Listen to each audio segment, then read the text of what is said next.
Hello అండి, నమస్తే. ఇప్పుడు మాట్లాడే టాపిక్ వచ్చేసి American president Donald Trump Saudi Arabia and Middle East టూర్కి వచ్చినటువంటి ట్రంప్ సౌదీ అరేబియాలో, మరి ముఖ్యంగా సౌదీ అరేబియా హెడ్ క్వార్టర్ రియాద్లో America as well as Saudi Arabia మధ్య జరిగినటువంటి ఆర్మ్స్ డీల్ ఏదైతే ఉందో $142 బిలియన్.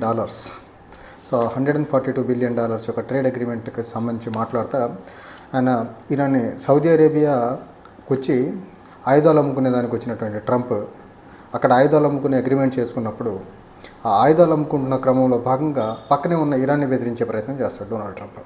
సో అమెరికా యొక్క పాలసీ ఎలా ఉంటుందంటే, జనరల్గా ప్రపంచంలో ఏ దుర్మార్గాలు చేసినా, ఏ ఆయుధాలు ఉన్నా అది అమెరికా దగ్గరే ఉండాలి, ప్రపంచంలో ఏ ఇతర దేశాల దగ్గర ఉండకూడదని ఈ బెదిరింపు ధోరణి అనేది అమెరికా దగ్గర రైట్ ఫ్రమ్ ద బిగినింగ్ ఉందన్నమాట. సో అమెరికన్ ప్రెసిడెంట్ అంటే అది పెద్ద ప్రపంచంలో అది పెద్ద గొప్ప పదవి ఏం కాదు. అమెరికన్ ప్రెసిడెంట్ అంటే జనరల్గా అమెరికాలో ఉన్నటువంటి ఈ ఆర్మ్స్ మేకింగ్ కంపెనీల యొక్క పెద్ద ఏజెంట్ అతను.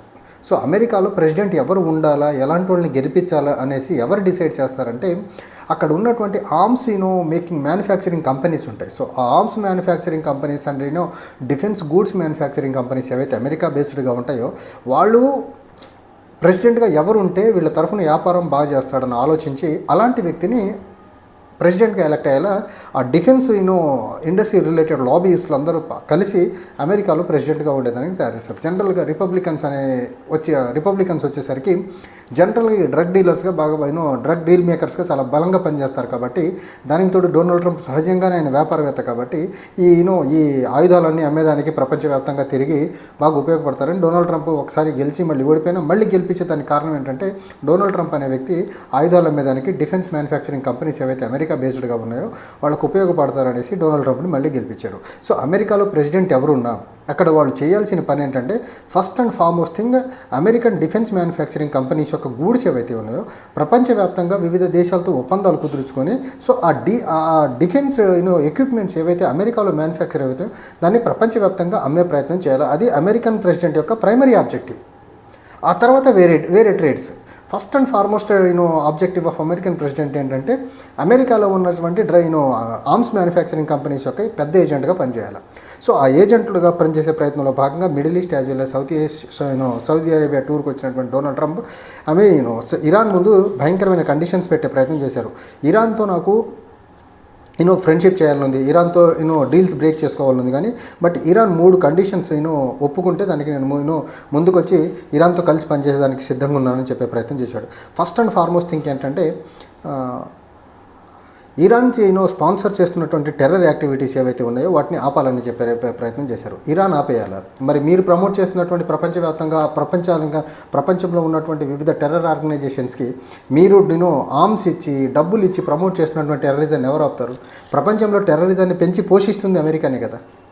అనాది కాలంగా ఈ టెర్రర్ అనే కల్చర్కి రూపకల్పన చేసింది ఎవరు? అమెరికా కదా.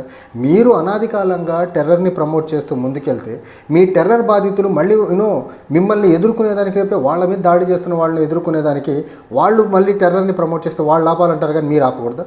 అంటే మీరు ఏదో ప్రపంచంలో పెద్ద శక్తివంతమైన దేశం కాబట్టి, ప్రపంచంలో అత్యాధునికమైనటువంటి డిఫెన్స్ ఎక్విప్మెంట్ అంటే మీ దగ్గర తయారవుతుంది కాబట్టి, బలమైన ఆర్థిక వ్యవస్థ కాబట్టి మీరు చెప్పినట్టు అందరు వినారా?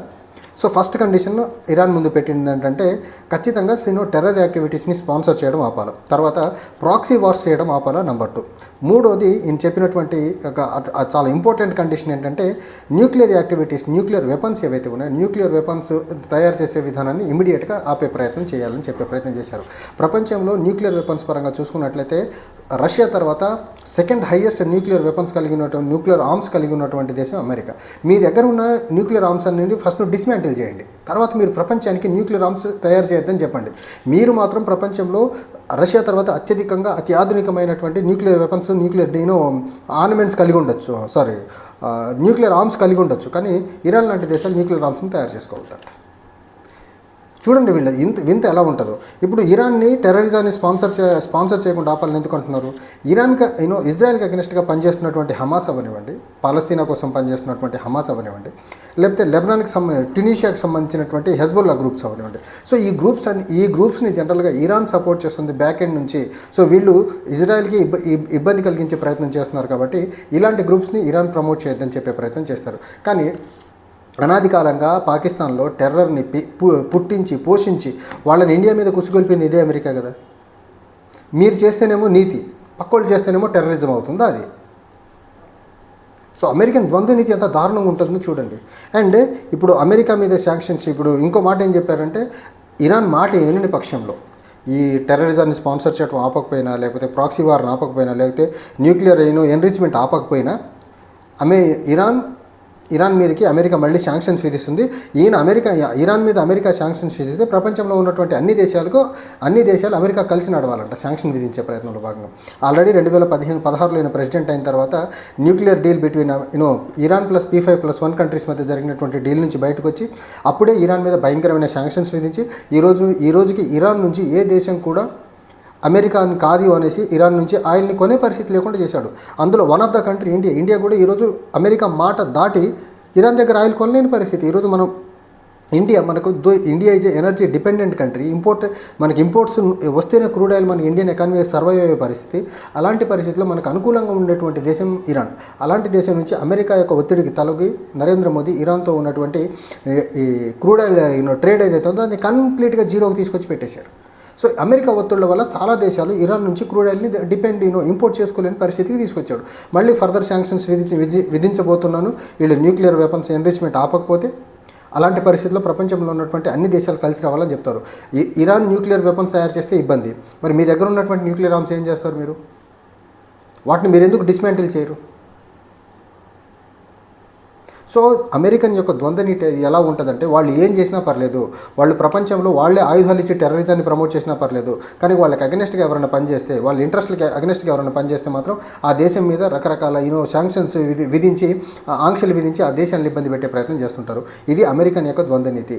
అమెరికన్ ద్వంద్వ నీతి అనే దానికంటే కూడా, అమెరికన్ ప్రెసిడెంట్ ద్వంద్వ నీతి అనే దానికంటే కూడా అమెరికాలో ఉన్నటువంటి ఆర్మ్స్ మ్యానుఫ్యాక్చరింగ్ కంపెనీస్ ఏవైతే ఉన్నాయో ప్రపంచంలో ఇంకో దేశం నుంచి ఆర్మ్స్ తయారవుద్ది. ఎందుకంటే ప్రపంచంలో అన్ని దేశాలు వాళ్ళుగా సెల్ఫ్ రిలయంట్ అయిపోయారనుకోండి arms defence equipment మ్యానుఫ్యాక్చరింగ్లో.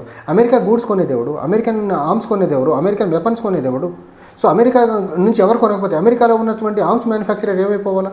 So American president యొక్క ప్రైమ్ ఆబ్జెక్టివ్ ఏంటంటే, ప్రపంచంలో ఏ దేశం కూడా డిఫెన్స్ ఇండస్ట్రీ పరంగా ముందుకెళ్ళకూడదు. డిఫెన్స్ పరంగా ఆల్వేస్ అమెరికా మీద డిపెండెంట్గా ఉండాలి. అమెరికా ఏ డిఫెన్స్ ఎక్విప్మెంట్ తీసుకొచ్చి అమ్ముతామన్నా తీసుకునేదానికి సిద్ధంగా ఉండేటువంటి ప్రపంచ దేశాలను తయారు చేయడమే అమెరికన్ యొక్క ఎజెండా. సో ప్రపంచంలో ఉన్నటువంటి అన్ని దేశాలకి మ్యాక్సిమం వీళ్ళు డిఫెన్స్ ఎక్విప్మెంట్ని సప్లై చేసి తద్వారా ప్రపంచంలో ఉన్నటువంటి సంపద మొత్తాన్ని అమెరికాకి తరలించే ప్రయత్నం చేస్తూ ఉంటారు. సో సౌదీ అరేబియాకి, మిడిల్ ఈస్ట్కు ఆయుధాలు అమ్ముకునేదానికి వచ్చిన వ్యక్తి ఆయుధాలు అమ్ముకొని వెళ్ళిపోవాలి, కానీ ఇరాన్ లాంటి దేశాలను బెదిరిస్తే ఏంటిది ఇది? అంటే ఇరాన్ ఇమ్మీడియట్గా స్ట్రైట్ ఫార్వర్డ్గా రిజెక్ట్ చేసే ప్రయత్నం చేసింది. డొనాల్డ్ ట్రంప్ పెట్టినటువంటి 3 కండిషన్స్ ఏవైతే ఉన్నాయో ఈ కండిషన్స్ని బ్లేటెంట్గా రిజెక్ట్ చేసింది. ఎట్టి పరిస్థితుల్లో ఇరాన్ అమెరికా పెట్టబోయేటువంటి ఒత్తిళ్ళు ఏవైతే ఉన్నాయి, కండిషన్స్ ఏముంది, ఆ కండిషన్స్ని ఒప్పుకొని అమెరికాతో కలిసి నడిచేదానికి ఇరాన్ సిద్ధంగా లేదని బ్లేటెంట్గా కొట్టిపడేసింది. సో అఫ్కోర్స్ దేశంలో ఉన్నటువంటి పొలిటికల్ లీడర్షిప్ ఒక స్థిరమైన భావజాలం అవనివ్వండి, స్థిరమైన కమిట్మెంట్ ఉంటే ఇలానే రిజెక్ట్ చేస్తారు. సో డొనాల్డ్ ట్రంప్కి లెంపకాయలు వేసినట్టు చేశారు ఇరాన్ వాళ్ళు ఈరోజు. ఈ 3 కండిషన్స్ ఏవైతే టెర్రరిజాన్ని స్పాన్సర్ చేయకుండా ఆపాలని చెప్పడం అవనండి, ప్రాక్సీ వార్ని ఆపాలని చెప్పడం అవనివ్వండి, లేకపోతే న్యూక్లియర్ ఎన్రిచ్మెంట్ ప్రోగ్రామ్ ఆపాలని చెప్పిన ఈ 3 కండిషన్స్ని మీరు 3 కండిషన్స్ని ఫుల్ఫిల్ చేసి ముందుకు వస్తే నేను ఇరాన్తో ఫ్రెండ్షిప్కి రెడీగా ఉన్నాను చెప్తే నీ కండిషన్స్ని ఒప్పుకునేదానికి మేము సిద్ధంగా లేదు, సర్దుకొని వెళ్ళిపోని చెప్పేశారు ఇరాన్ వాళ్ళు.